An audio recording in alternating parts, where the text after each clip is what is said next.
August 4th, 2002. Soham, Cambridgeshire, England. It was a warm Sunday evening when 10-year-old best friends Holly Wells and Jessica Chapman left Holly's home to buy candy from a local shop. The town of Soham, a quiet community in Cambridgeshire, felt safe. Children walked the streets freely. Nothing about that evening suggested that the entire country was about to witness one of the most disturbing crimes in modern British history. The girls never returned. At first, their families believed they had simply lost track of time. But when night fell and the girls were still missing, panic spread across the town. Within hours, police launched one of the largest search operations ever seen in the United Kingdom. Helicopters scanned the countryside. Hundreds of volunteers searched fields and roadsides. National television stations broadcast the girls' smiling photographs non-stop. In the middle of the investigation stood a man who appeared helpful and calm. Ian Huntley. Huntley was the caretaker at Soham Village College, the same school the girls attended.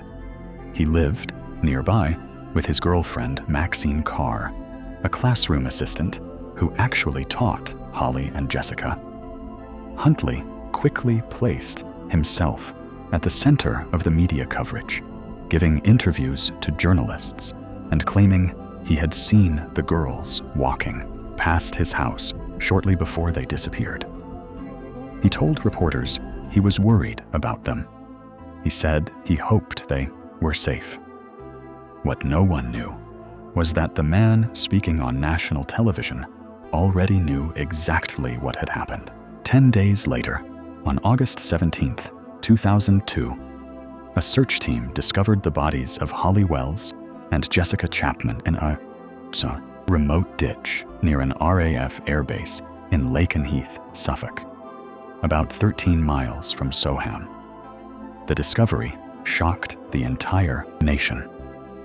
The case immediately shifted from a missing persons investigation to a murder inquiry. Police quickly turned their attention back to Huntley. Investigators discovered that his statements were full of contradictions.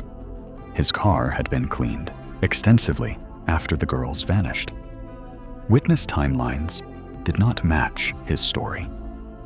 Forensic analysis soon linked fibers and traces from Huntley's home to the victims.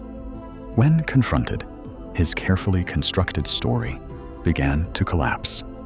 During interrogation, Huntley eventually admitted the girls had come to his house, but claimed their deaths were an accident. Prosecutors did not believe him. Evidence suggested the crime had been deliberate, and that Huntley had attempted to burn the girls' clothing to destroy evidence before dumping their bodies miles away. The trial began in 2003 at the Old Bailey in London. The details horrified the public.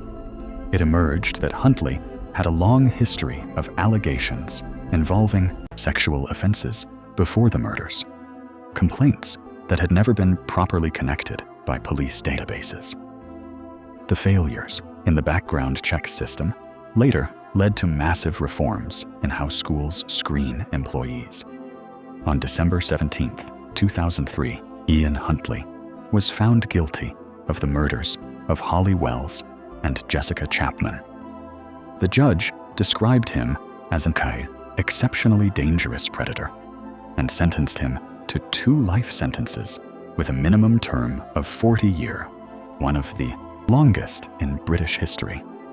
His girlfriend, Maxine Carr, was also convicted, not for the murders, but for providing Huntley with a false alibi, lying to investigators about his whereabouts on the night the girls disappeared. The Soham Murders permanently changed the United Kingdom. Public trust was shattered.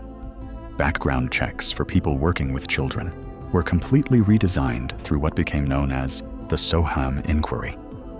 But the haunting question remains, How did a man with a hidden history of disturbing allegations end up working in a school, just steps away from his future victims? And how many warning signs were missed before 2 children lost their lives? Some crimes shock a town. This one forced an entire country to confront how evil can hide behind an ordinary face. Follow Dark. Evidence for more.